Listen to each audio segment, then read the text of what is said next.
नमस्कार। मुखर संवाद के फेसबुक लाइव पेज में आपका स्वागत है। मुखर संवाद आपको खबरों से अपडेट करता है और खबरों से लगातार रूबरू कराने का प्रयास करता है। मुखर संवाद आपको तमाम बातों से अवगत कराता है।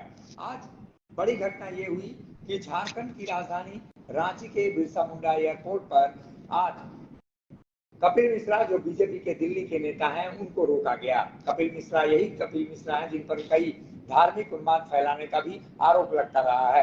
ऐसे में कपिल मिश्रा रांची आते हैं और रांची एयरपोर्ट से उनको बाहर जाने नहीं दिया जाता है।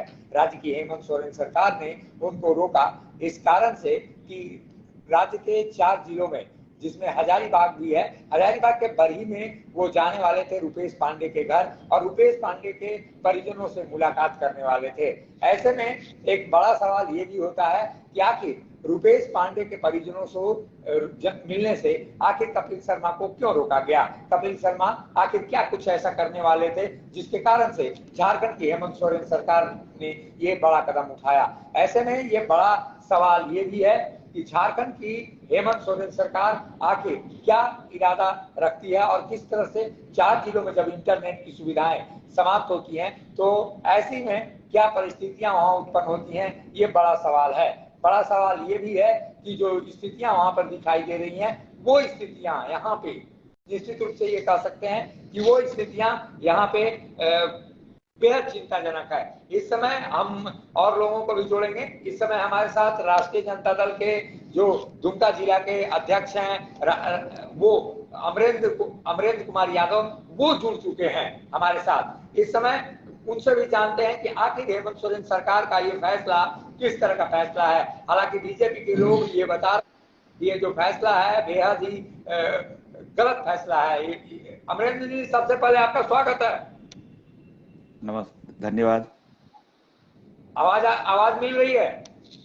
हाँ, आवाज आपकी आ रही है जी। ये जो आज हुआ, कपिल मिश्रा को बिरसा मुंडा एयरपोर्ट पे रोका गया, ये क्या वाकई में सही था? आप ये बताइए कि वाकई में ये सही घटनाक्रम था? क्योंकि जो बीजेपी के लोग हैं वो आरोप लगा रहे हैं कि आखिर क्या कारण रहा कि कपिल मिश्रा को रोका गया, क्यों ऐसे हालात उत्पन्न हुए राज्य में? जी अमरेंद्र जी। देखिए भाजपा जहां जहां इनकी सरकार नहीं है वहां उस स्टेट में भारतीय जनता पार्टी की हमेशा एक सोची समझी रणनीति रही है कि कैसे कोई भी छोटा सा मुद्दा को संवेदनशील मामला बनाते हुए उसको विवादित किया जाए और कैसे देश में और राज्य में अशांति फैलाया जाए। इसके लिए भाजपा हमेशा जानी जाती है। झारखंड सरकार का ये जो निर्णय है कपिल मिश्रा को रोका जाना बिल्कुल सही निर्णय है। ये वहां जाते और निश्चित रूप से वहां ये घी में आग डालने का काम करते और जिससे झारखंड में विवाद बढ़ता। इनकी हमेशा ये राजनीति रही है कि विवाद को कैसे बढ़ाया जाए। लेकिन विवाद को कैसा बढ़ाया जाए, वहां आखिर विवाद क्या होता, क्यों रोकना पड़ा आखिर? देखिए, विधि व्यवस्था का मामला है ना जी। इनके जाने से निश्चित रूप से सरकार को ये लगा होगा कि विधि व्यवस्था गड़बड़ हो सकती है, विधि व्यवस्था की स्थिति उत्पन्न होगी, जिसके लिए इसको रोक दिया गया है। लेकिन रोका गया है क्या? आपकी सरकार इतनी कमजोर है कि एक कपिल मिश्रा आपसे नहीं संभल रहे हैं? नहीं, कपिल मिश्रा को संभालने की बात नहीं है। मामला जहां जो भी मामला वहां हुआ है उसके सरकार बिल्कुल सरकार वहां पर संवेदनशील है। सरकार के मंत्री वहां भी गए थे, उससे परिवार से भी मिले हैं, परिजनों से भी मिले हैं और सरकार जो भी उस पर राहत हो सकती है तमाम कार्य उसके परिवार के लिए सरकार कर रही है। लेकिन फिर भी अगर भाजपा वहां जाके कुछ करना चाहती है तो निश्चित रूप से ये झारखंड में भी भाजपा के कई अच्छे बड़े बड़े लीडर हैं, उनको जाना चाहिए था, वो नहीं गए और कपिल मिश्रा आए हैं। इसे मतलब कुछ निश्चित से ऊपर से कुछ इस पर साजिश है। लेकिन कपिल मिश्रा से हमारी बातचीत हुई तो कपिल मिश्रा ने कहा कि मैं 8 लाख का चेक लेकर आया था रुपेश पांडे के परिजनों को देने के लिए। उनकी माता से मेरी बात हुई, अब आगे ऐसा कार्यक्रम बनाएंगे जब हम वहां जाएंगे और रुपेश पांडे के जो परिजन हैं उनको हम लोग 8 लाख रुपए की मदद करेंगे। फिलहाल 8 लाख रुपए जमा थे, 8 लाख के चेक लेकर वो आए थे। तो ऐसे में तो वंचित रह गए रुपेश के परिवार इन 8 लाख रुपयों से।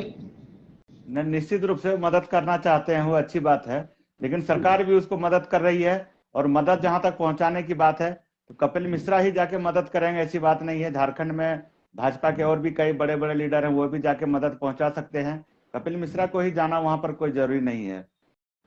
लेकिन ये बड़ा सवाल तो ये भी है ना कि आप इंटरनेट की सुविधा काटते हैं। अगर जम्मू कश्मीर में धारा 370 समाप्त होने की कगार पे है, वहां समाप्त किया जाता है, तो ऐसी स्थिति में वहां पे इंटरनेट की सुविधाएं बंद होती हैं, तो आप लोग हो हल्ला मचाते हैं। संसद में लगातार बातें कहते हैं कि संसद आखिर बाधित हो गया, तमाम बातें हो गई। जी, ये देखिए दोहरा भाजपा क्यों है? नहीं नहीं, ये दोहरा चाल की बात नहीं है। ये सरकार की विधि व्यवस्था का ही सिर्फ मामला है और कोई बात नहीं है। ये सरकार जाके झूठ मूठ का जो शांतिपूर्वक विकास का जो कार्य हो रहे हैं झारखंड में, जो भी विधि व्यवस्था यहाँ अच्छी तरह से चल रहा है, उसको किसी तरह ये लोग विवादित करना चाहते हैं और इसका फायदा ये उत्तर प्रदेश में लेना चाहते हैं। इसको कहीं न कहीं से बिहार, झारखंड, उत्तर प्रदेश के अगल बगल दे राज्य से इनको कोई ऐसा मुद्दा चाहिए जिसका फायदा ये उत्तर प्रदेश में ले सके, ऐसा ही इसलिए ये लोग करते हैं। इंटरनेट काटने की बात है, ये सब बात है, ये तो ठीक है, भाजपा ने वहां पर इंटरनेट काट दिया, लेकिन लोगों को जो उससे परेशानी हुई उसको भी ध्यान में उसको रखना चाहिए था। लेकिन आप कह रहे हैं कि पड़ोसी राज्य में मुद्दा हाथ लग जाता। क्या ऐसा मुद्दा है रुपेश पांडे का कि जो कि यूपी में चुनाव हो रहा है तो इसका लाभ यूपी में मिल सकता था? भाजपा की जो प्रोपेगेंडा है वो कुछ भी कर सकती है। पुलवामा हमला करके इतने इतने सैनिकों की जान लेके वो देश में सरकार बना सकती है। उत्तर प्रदेश का चुनाव जीतने के लिए वो कोई भी मुद्दा कहीं भी उसको सेटल कर सकता है वो। क्या हिजाब वाले मुद्दे से आप इसको जोड़ के देख रहे हैं क्या, कि हिजाब का मुद्दा जो था वो गरमा रहा है और कपिल मिश्रा उत्तर प्रदेश में बीजेपी को फायदा हो इसलिए आ रहे थे झारखंड? निश्चित ये कहीं ना कहीं ये सब मामला इससे जुड़ा हुआ है, तभी भाजपा ऐसी कर रही है। निश्चित रूप से ये उसको जोड़ के इसको देखना कहीं से अनुचित नहीं होगा। लेकिन ये तो आपका पूर्वानुमान कहा जाए। ऐसे में अगर झारखंड में कोई घटना होती है उसका लाभ उत्तर प्रदेश में मिले तो ये तो अलग बात हो गई। आखिर ये तो ध्रुवीकरण और जो धार्मिक पॉलिटिक्स की बात हो गई, या फिर ये आरोप बीजेपी पे लगाते रहे हैं और बीजेपी लगातार ये बातें करती रही है कि हम कोई जाति और धर्म से बनकर नहीं रहते हैं। देखिए बीजेपी कहती कुछ है और करती कुछ और है।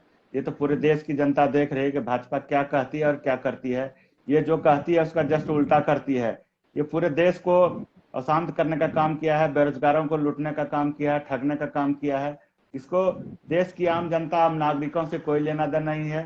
धर्म और संप्रदाय की आड़ में कैसे ये अपने सत्ता को बरकरार रखे, अपने चेहरा को चमकाते रहे, बस ये उतना ही अपना इनका एजेंडा में शामिल है।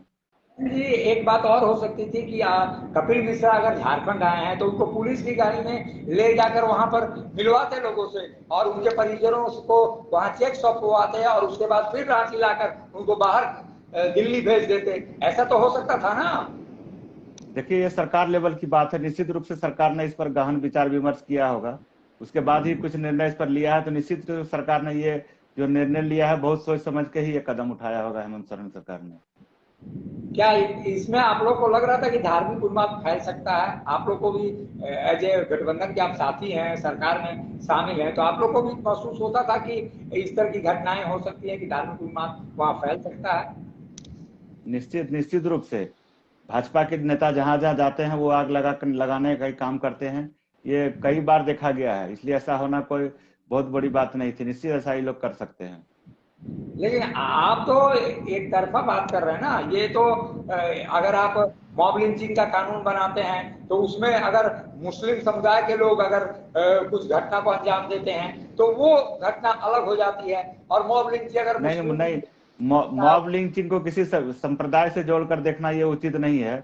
ये निश्चित रूप से झारखंड में मुस्लिम समुदाय ज्यादा इफेक्टेड है, लेकिन मॉब लिंचिंग किसी के साथ भी हो सकता है, हमारे साथ भी और किसी के साथ भी हो सकता है। इसको मॉब लिंचिंग को धर्म और संप्रदाय से जोड़ना ये उचित नहीं है। ये तो है ना बड़ा सवाल कि रुपेश पांडे की जो मौत हुई है उसमें मॉब लिंचिंग का जो धाराएं लगनी चाहिए थी वो धाराएं नहीं लगी वहां पे। ये तो है। देखिए निश्चित रूप से क्या धारा लगना चाहिए और क्या नहीं लगा है, ये तो हमारे और आपके विषय की चीज नहीं है। ये तो सरकार देख रही है, उसके जिला प्रशासन वहां पर काम कर रही है, सरकार के तमाम अंग उस पर हैं, लगे हुए हैं कि जहां जो उचित धारा लगा है निश्चित वो लगाया जाएगा। अगर उसमें कहीं कोई त्रुटि रही होगी तो सरकार निश्चित रूप से उस पर जांच कराएगी और जो भी उचित निर्णय होगा वो लिया जाएगा।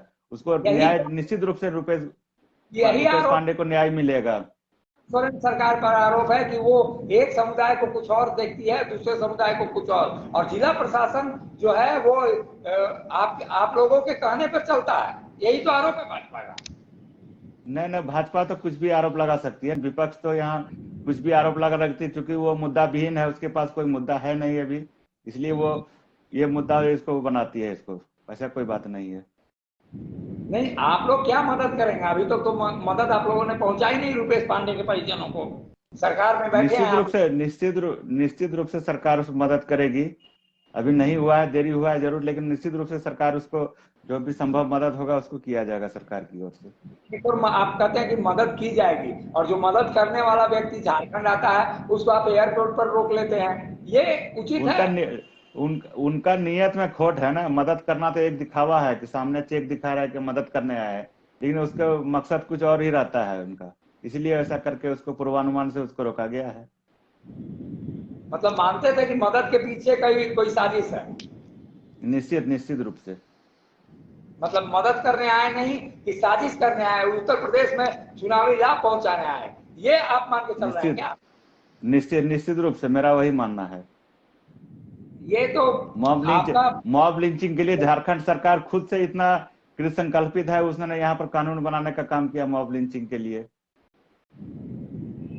अच्छा, तो मॉब लिंचिंग का कानून सही से क्यों नहीं लागू हो रहा? निश्चित सही से लागू हुआ, उसमें कहाँ गड़बड़ी है कुछ। तो यही तो भाजपा का आरोप है कि मॉब लिंचिंग में भी धर्म और जाति संप्रदाय देखकर सरकार व्यवहार कर रही है। भाजपा को धर्म और संप्रदाय यही दिखता है, उसको विकास का मुद्दा ही नहीं है उनके पास ना। हमेशा चुनाव भी लड़ती है, उसी मुद्दा पर लड़ती है। वो संगठन को भी खड़ा रखता है, संगठन अपने कार्यकर्ताओं को भी वही सब घटना दिखा के, वही सब कांड करा के लोग अपना कार्यकर्ताओं का भी मनोबल बढ़ाने का काम करता है। इनको झारखंड के विकास से कोई लेना देना नहीं है। मतलब इसमें विकास कहीं दिखाई देता है आपको क्या? ये तो यूं कहा जाए कि विकास इसमें दिखाई देता है इन मुद्दों को लेकर, इन जो बेहद संवेदनशील मुद्दे हैं, इसमें कहां से विकास आपको दिखाई दे रहा है? नहीं, सरकार उसके लिए संवेदनशील है ना। जो भी निर्णय जहां पर जो लिया जाना चाहिए सरकार जरूर वो निर्णय ले रही है। कोई भी चाहे मुद्दा हो, झारखंड में इतने बड़े बड़े मुद्दा है, बहुत संवेदनशील मुद्दा थे, उसको झारखंड सरकार सुलझाने का काम कर रही है, और निश्चित रूप से सही समय पर सही निर्णय भी लिया जा रहा है। आप हमसे जुड़ गए तो एक सवाल मैं पूछ ही लेता हूं, हालांकि इस विषय से मैं अलग जा रहा हूं। बाबूलाल मरांडी इन दिनों दुमका के दौरे पर गए हैं, कह रहे हैं कि भाजपा को मजबूत करने के लिए गए हैं। कितना मजबूत हो रही है भाजपा वहां पे? बाबूलाल मरांडी जी के आने से भाजपा और कमजोर हुए, मजबूत तो बात दूर रही है, भाजपा और कमजोर हुए। भाजपा में गुटबाजी बढ़ी है, कोई नेता किसी को अपना नेता मानने के लिए तैयार नहीं है। बाबूलाल मरांडी खुद अपना अस्तित्व की लड़ाई लड़ रहे हैं, और वो यही सब करते रहेंगे। संगठन से वो नहीं है। चलिए अमरेंद्र जी, धन्यवाद आपका हमसे जुड़ने के लिए और अपनी राय व्यक्त करने के को लेकर। लेकिन इतना जरूर है कि के अंदर जो स्थितियां हैं वो दिखाई दे रही हैं कि निश्चित रूप से ये जो स्थिति फिलहाल नजर आ रही है वो कुछ और दिखाई दे रही है। ऐसे में जो कपिल मिश्रा का रोका जाना है, ये राजनीति बढ़ेगी आगे और राजनीतिक मुद्दा भी बन सकता है। ऐसे में बीजेपी के नेता किशोर इस पूरे मामले को लेकर जाते हैं, इसके लिए हमें इंतजार करना होगा। लेकिन इतना जरूर है कि अगर कपिल मिश्रा को रोका जाता है तो झारखंड की सरकार एक व्यक्ति से न डरे, क्योंकि संस्थाएं बड़ी होती हैं व्यक्तियों से, और जो सरकार नामक संस्था होती है वो काफी बड़ी होती है और किसी व्यक्ति के दबाव में या डर से प्रभावित नहीं हो सकती है। ऐसे में ये बड़ा फैसला झारखंड सरकार का, एक और इंटरनेट का काटा जाना कहीं ना कहीं उनकी दुर्बल प्रशासनिक क्षमता को भी दर्शाता है। इस समय बस इतना ही। रुपेश पांडे वाले मामले पर हमारी पूरी तरह से नजर बनी रहेगी। मुझे दीजिए इजाजत, नमस्कार। उस्ताद, आफत में पड़ी है जान। उस्ताद, उसके हाथ में तलवार है।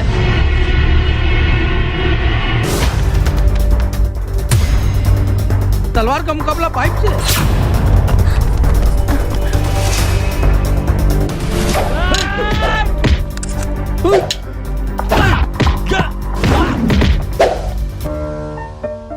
अरे वाह, आप तो हीरो हो। हीरो मैं नहीं, ग्लाइको पाइप है। अरे बॉस का कॉल। हेलो, आज का हेडलाइन क्या है? आज का हेडलाइन तो ग्लाइको पाइप है सर। ग्लाइको पाइप, हम चुकाते हैं एक एक बूंद की कीमत। जब टूटती है आस, जब थकती है सांस, जब रूठते हैं अपने, मुंह मोड़ता है जमाना, जब अंगड़ाई लेता है संकल्प, फिर बनती है कहानी, बनते हैं अनमिट निशान। देखिए मेरे साथ संघर्ष की दास्तान।